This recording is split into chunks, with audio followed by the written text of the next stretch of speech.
हरे कृष्णा। तो अभी हम भगवद गीता के 10वें अध्याय के अंतर्गत श्लोक संख्या 40 पर विचार करेंगे।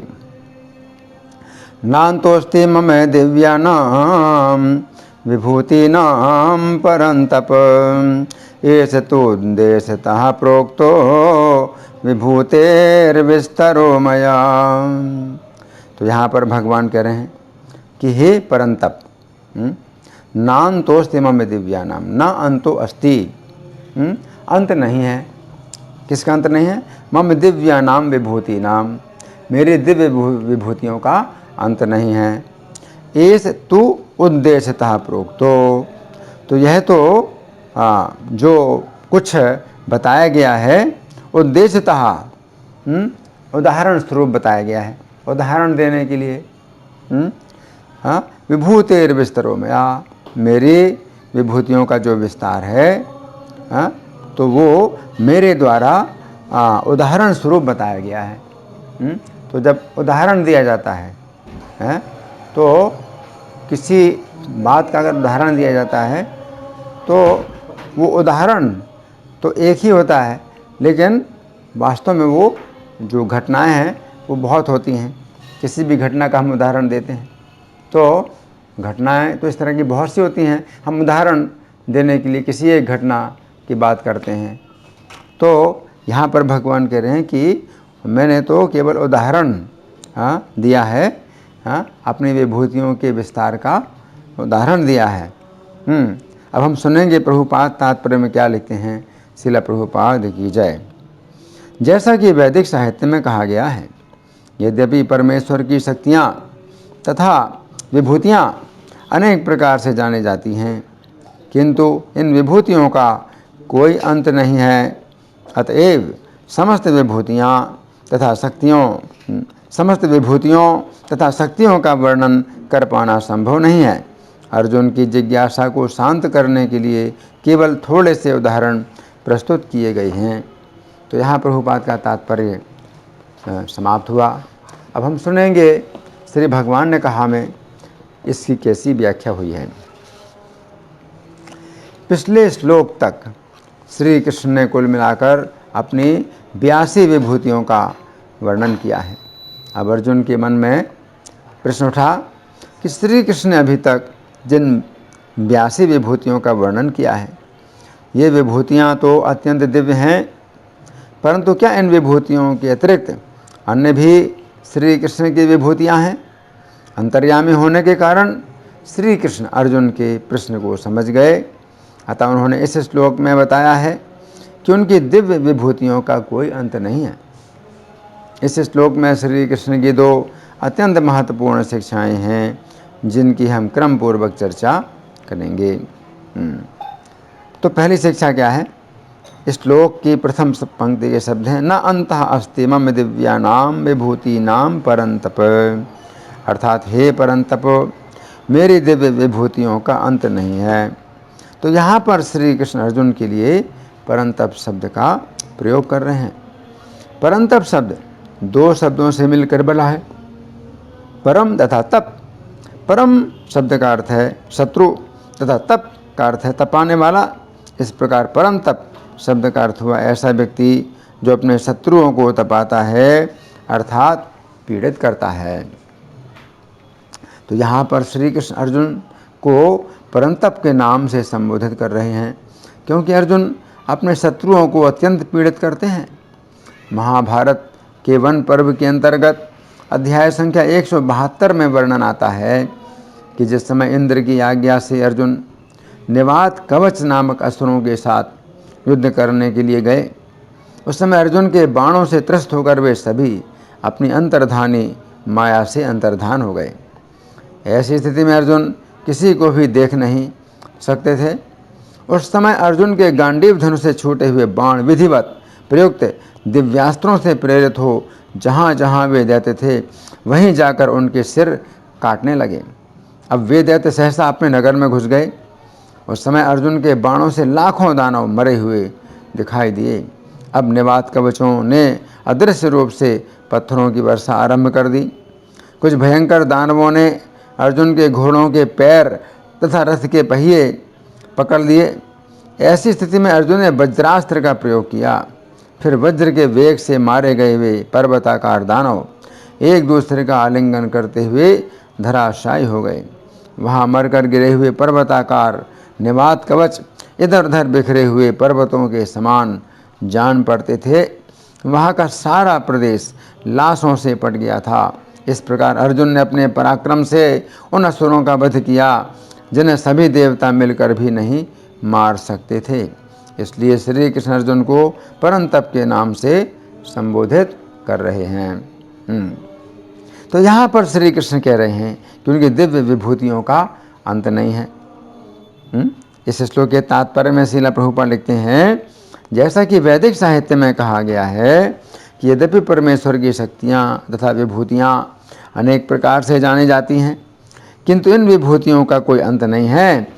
अतः समस्त विभूतियों तथा शक्तियों का वर्णन कर पाना संभव नहीं है। अर्जुन की जिज्ञासा को शांत करने के लिए केवल थोड़े से उदाहरण प्रस्तुत किए गए हैं। इति ये बात समझने की है कि श्री कृष्ण की दिव्य विभूतियों का अंत नहीं है। कारण कि श्री कृष्ण अनंत हैं, तो उनकी विभूतियाँ, गुण, लीलाएं आदि भी अनंत हैं। श्रीमद् भागवत 11:16-39 में श्री कृष्ण कहते हैं कि भले ही वे कुछ समय लगाकर ब्रह्मांड के समस्त परमाणुओं की गणना कर सकें, किंतु असंख्य ब्रह्मांडों में प्रदर्शित अपनी समस्त विभूतियों की गणना वे भी नहीं कर पाएंगे। उक्त श्लोक के तात्पर्य में लिखा है, यहाँ पर श्री कृष्ण बता रहे हैं कि उद्धव जी को उनसे उनकी विभूतियों की पूरी सूची प्राप्त करने की आशा नहीं करनी चाहिए, क्योंकि श्री कृष्ण स्वयं भी ऐसी विभूतियों की कोई सीमा निर्धारित नहीं कर सकते।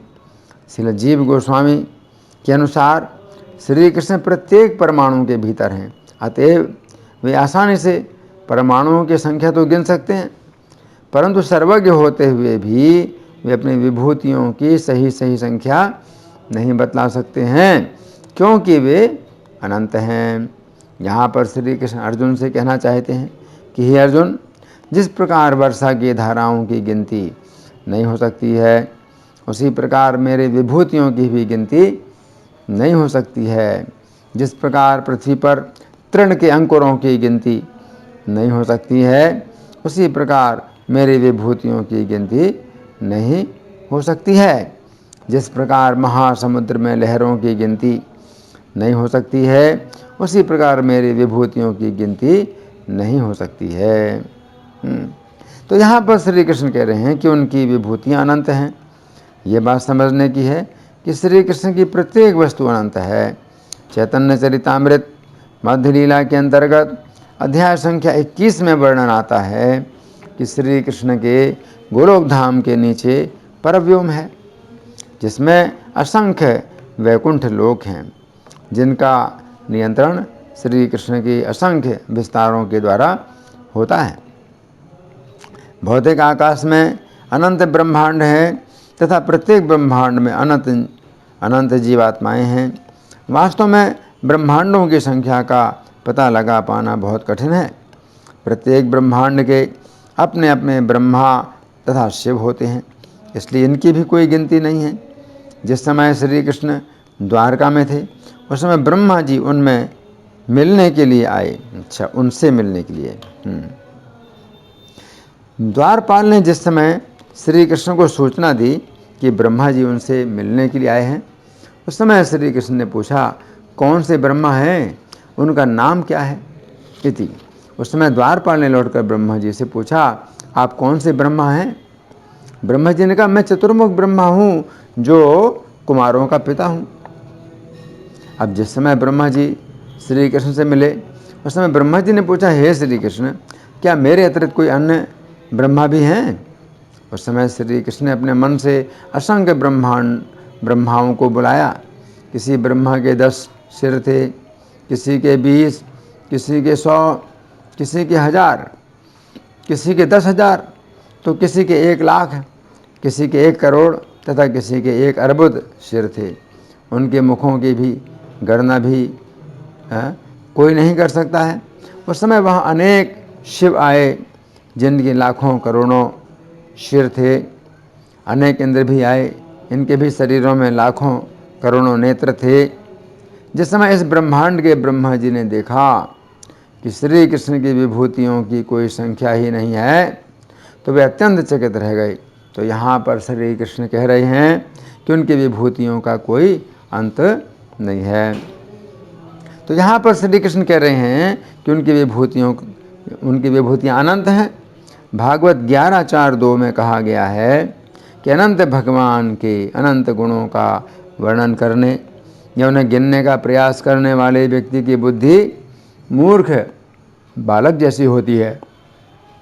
भले ही कोई महान प्रतिभाशाली व्यक्ति किसी तरह पृथ्वी के धूल कणों को गिन ले, परंतु श्री कृष्ण के गुणों की गणना नहीं हो सकती है।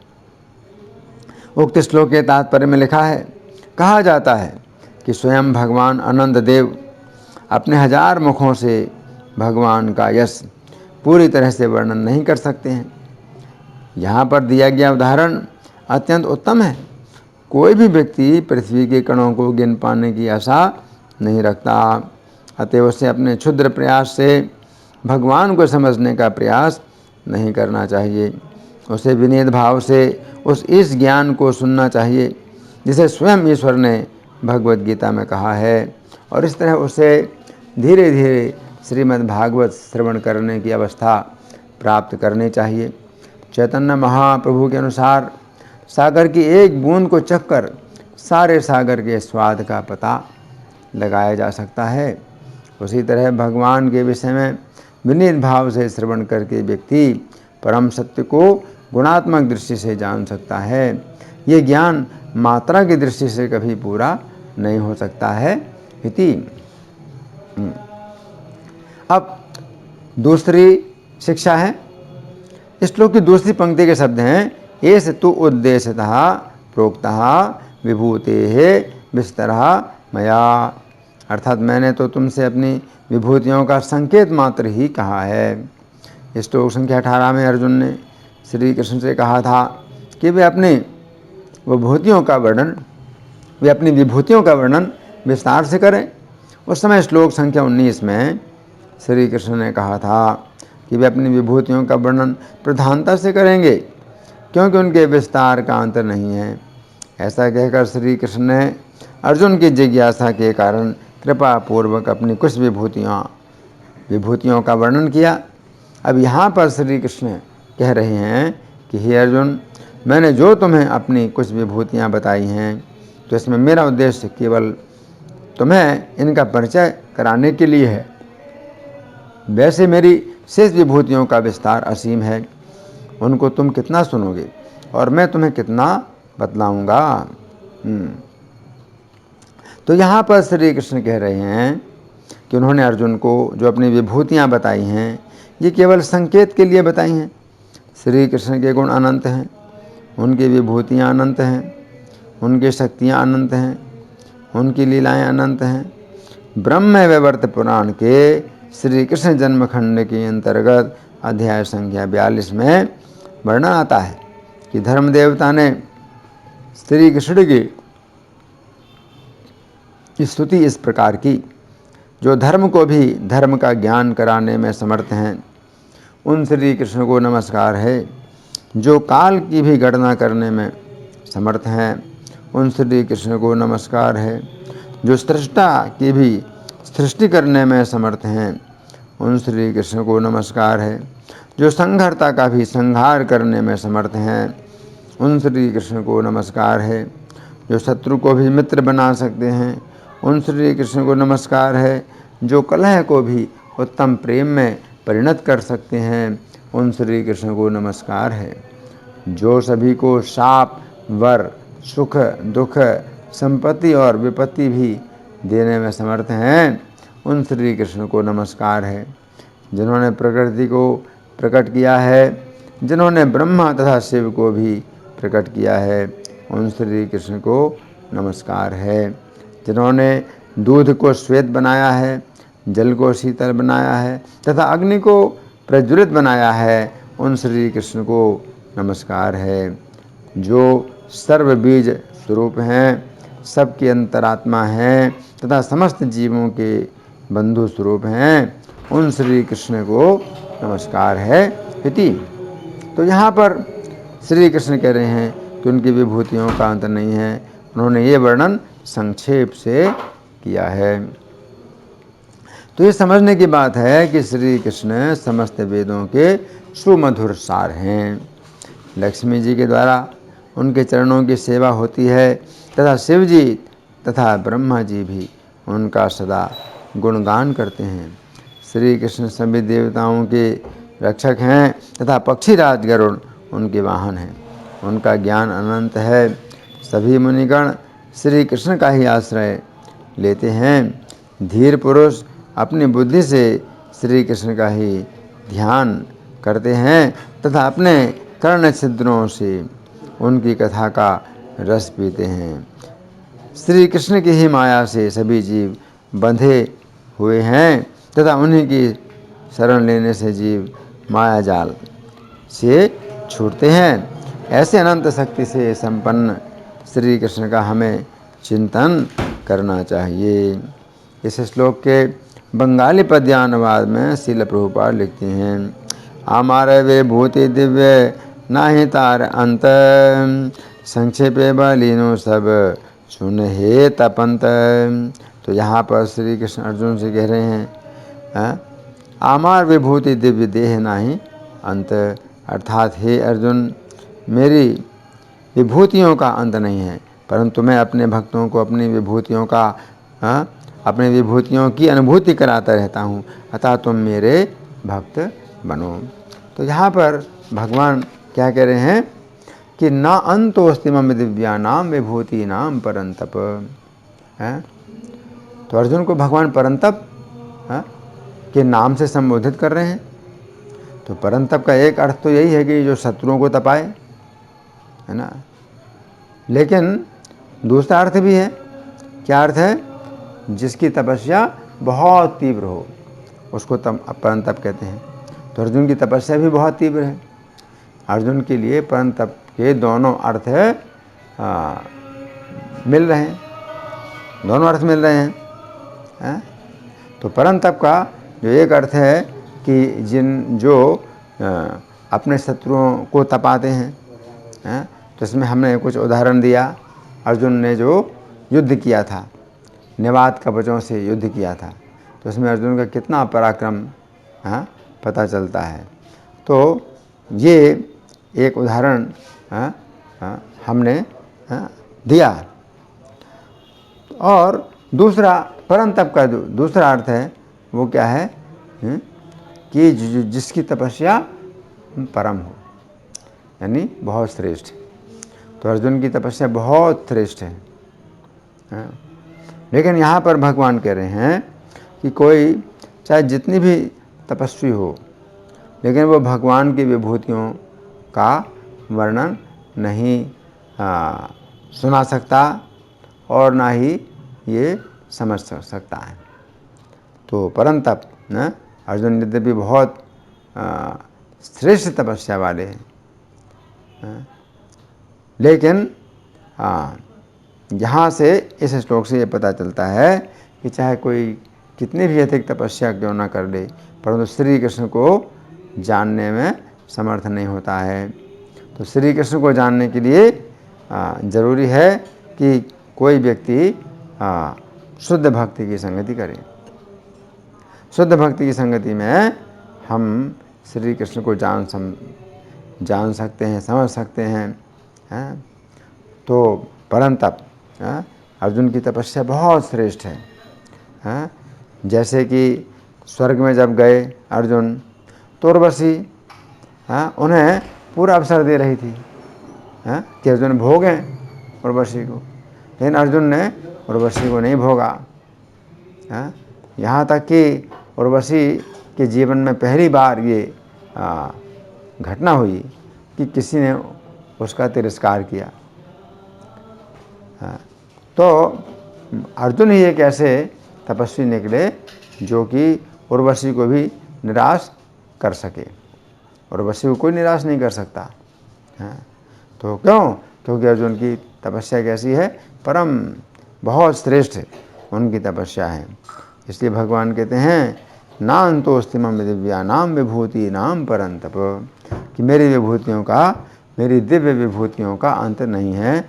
धन्यवाद। हरे कृष्णा।